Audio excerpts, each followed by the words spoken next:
విశ్వాంబరాలో మీరు చూపించబోయే లోకం ఇంతవరకు ఎవరు చూపించలేదు చెప్పాలంటే వాస్తవంగా. అవును, సత్యలోకం అదేనా? సత్యలోకం నేను మెన్షన్ చేయట్లేదు. ఇప్పుడు సత్యలోకం మీరు చూసారా? చూడలేదు. మిగతా లోకాలు మీరు ఏమైనా చూసారా? సినిమాల్లో చూపిస్తే చూడటం మిగతావి. సో మనం విన్నాము, మనం చదివాము, ఎవరైనా చెప్తున్నాము, లేకపోతే మన పురాణాల్లో ఉన్నాం, మనకు 14 లోకాలు ఉన్నాయి. సో ఈ 14 లోకాలని మన డైరెక్టర్స్ అవ్వచ్చు, ఇంకా ప్రొడ్యూసర్ హీరోలు అవ్వచ్చు, వాళ్ళు దాన్ని ఎక్స్ప్లోర్ చేశారు. అంటే స్వర్గలోకం ఇలా ఉంటుంది, యమలోకం ఇలా ఉంటుంది అని చెప్పి దాన్ని కమింగ్ అంటే వచ్చే జనరేషన్స్ మారుతూ వచ్చిన టైంలో దాన్ని ఎక్స్ప్లోర్ చేసుకుంటూ వచ్చు ఇంకా బెటర్ వే. ఇప్పుడు రాజమౌళి గారు యమలోకాన్ని చాలా వైడ్లో చూపిస్తారు ఆయన. ఇప్పుడు మామూలుగా అప్పుడు దాకా యమలోకం అనేది ఎలా ఉంటుంది, దున్నపోతు అనేది ఉండి యముడు ఆ సింహాసనం ఉండి ఆయన కూర్చుని ఉంటాడు, చుట్టూ చిన్న ఫైర్ ఉంటుంది. దాన్ని యమదొంగలో టోటల్గా మార్చారు ఆయన. హ్యూజ్ సెట్ వేసి సూర్యదేవుడు విగ్రహం పెట్టి దాని నుంచి అంటే ఒక కొత్త లోకం క్రియేట్ చేశాడు ఆయన. యమలోకంలో ఒక కొత్త సెటప్. సో ఇవన్నీ మనం చూసేసినప్పుడు ఇంకేముంది అని వెతికినప్పుడు నాకు సత్యలోకం ఉంది. ఓకే, సత్యలోకాన్ని ఇన్స్పిరేషన్గా తీసుకుని ఇక్కడ మనం క్రియేట్ చేద్దాం. సత్యలోకం ఎలా ఉంటుందో నాకు తెలియదు.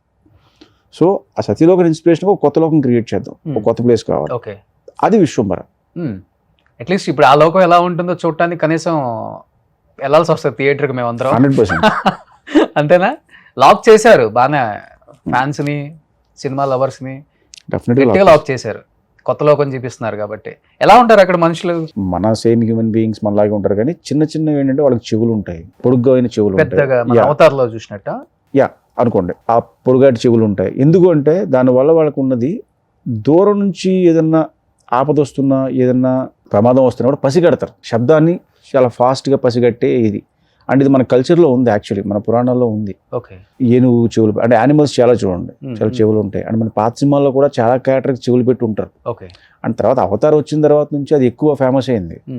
అండ్ తర్వాత ఇంకా మీరు సిరీస్లో ఏది చూసినా కూడా ఎల్ఫ్ అని చెప్పి వాటికి చెవులు ఉంటాయి కంపల్సరీ, అయితే కామన్ అయిపోయింది వాళ్ళకి. సో అలాగే మనకి అది ఉంది. సో నేను అందుకే దాంతో కంపేర్ చేయడానికి ఇష్టపడ్డాను. వీటితో కంపేర్ చేస్తే వెరీ హ్యాపీ నాకు. ఎన్ని రోజులు పట్టింది సెట్ చేయడానికి లోకం? అంటే అక్కడ డిఫరెంట్ ప్లేసెస్ ఉంటాయండి. ఒక లోకం అంటే ఏదో ఫ్లోర్లో ఒక లోకం వేసేయడం కాదు అది. అక్కడ డిఫరెంట్ ప్లేసెస్ ఉంటాయి. సో ఒక్కొక్క దానికి ఒక సెటప్. ఒక దానికి 3 months పట్టింది, ఒక దానికి 4 months పట్టింది, ఒక 2 months పట్టింది. అలా కంప్లీట్ VFX 60% 50% మనం బేస్ సెట్ చేసుకుని, మన ఇంట్రాక్షన్ వరకు బేస్ సెట్ చేసుకుని దానిపై నుంచి VFX క్రియేట్